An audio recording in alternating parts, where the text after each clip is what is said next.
Democratic socialism is a lie, and it always has been.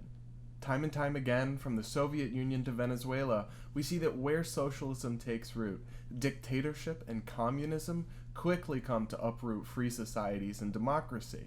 But of course, democratic socialists rising on the American left would have us believe that you can both support democracy and support socialism.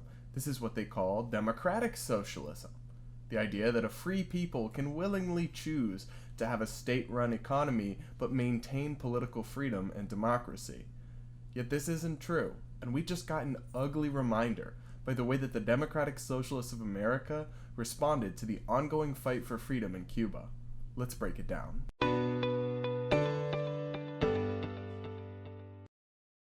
First, welcome back to my channel, and welcome back to Breaking Brad, a series where we look at the big picture issues in our politics and break them down, separating narrative and fiction from fact to help you understand what's really going on. Today, we're talking about what's going on in Cuba and the disturbing response to it by many democratic socialists here in the US. For those who haven't followed the story, in recent weeks the Cuban people have taken to the streets, speaking out and protesting against the communist and socialist regime in light of the shortages and economic despair and tyranny that have gripped the island for decades. Now, unfortunately, in response to these noble and brave freedom fighters speaking out, the regime is rearing its ugly head again and cracking down on them, arresting and assaulting dissidents, and really showing us why we should take freedom of speech and civil liberties so seriously here in the US. It's a disturbing situation, but it does show you what's happening in socialist societies and how people are being repressed. That's why we should look at how the so-called democratic socialists in our American politics are responding to what's going on in Cuba, because it's quite revealing about how committed they actually are to the whole democracy thing. They tweeted out that they stand with the Cuban people and their revolution in this moment of unrest. End the blockade. Now, I know what you're thinking. This tweet at first glance kind of sounds like they're supporting the Cuban protesters, but that's actually not what it means. The revolution is what the dictatorship there, the Marxist dictatorship, calls their socialist movement of the people that controls the government and represses democracy, and the so-called enemies of the revolution are the freedom fighters on the streets in Cuba. So this tweet from the DSA's International Committee is actually basically them endorsing the regime and denouncing the protests. And of course, when they say end the blockade, they're blaming Cuba's problems on the US and our trade embargo, when in reality it has much, much more to do with the socialist stranglehold of the economy. Interestingly, when you search the Democratic Socialists of America's website, you won't find any statements that denounce the Cuban people's repression or the attacks on free press and freedom of speech in Cuba right now, but you will find tons of statements over the years attacking the US and blaming the US for all of Cuba's problems. I think this shows you where the DSA's sympathies truly lie in this question. I think it's also important to take stock of the couple of politicians that are the most prominent democratic socialists in American politics today.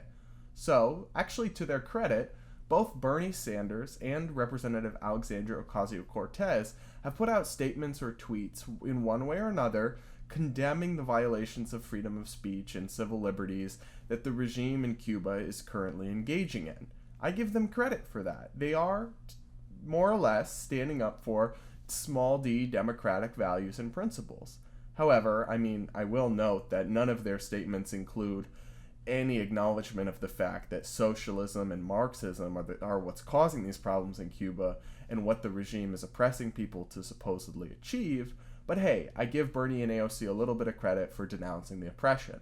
Here's the disturbing part. Some of the other representatives in Congress who are affiliated with the Democratic Socialists of America, they are saying nothing at all about the Cuban people's fight for freedom or the vicious oppression that's being struck back against them. In fact, Jamal Bowman and Cori Bush, two members of Congress who are self-described Democratic Socialists of America and affiliated with the DSA, they've said nothing about the Cuban people's struggle.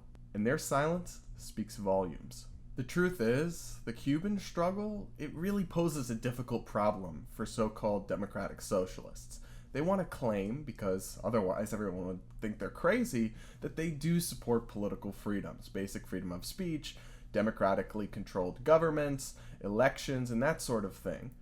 But it's actually impossible to find any socialist society where those freedoms have ever actually been preserved.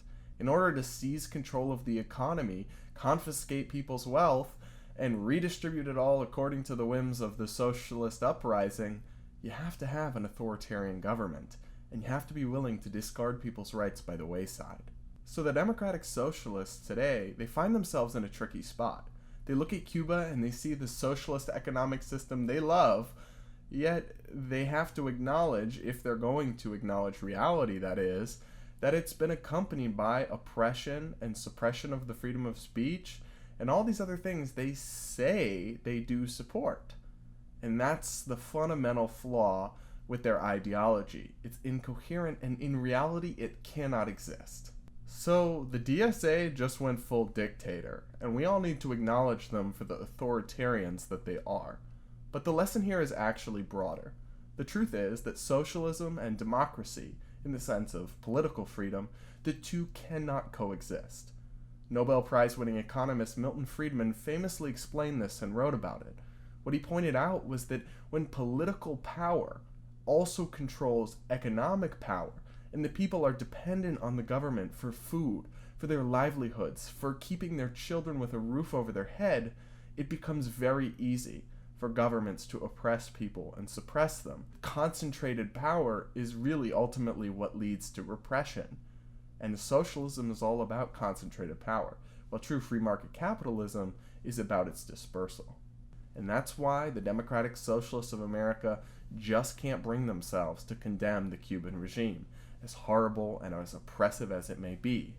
The truth is, they know that socialism isn't compatible with democracy, and their name is just a lie intended to trick people into giving them the power they so desperately crave.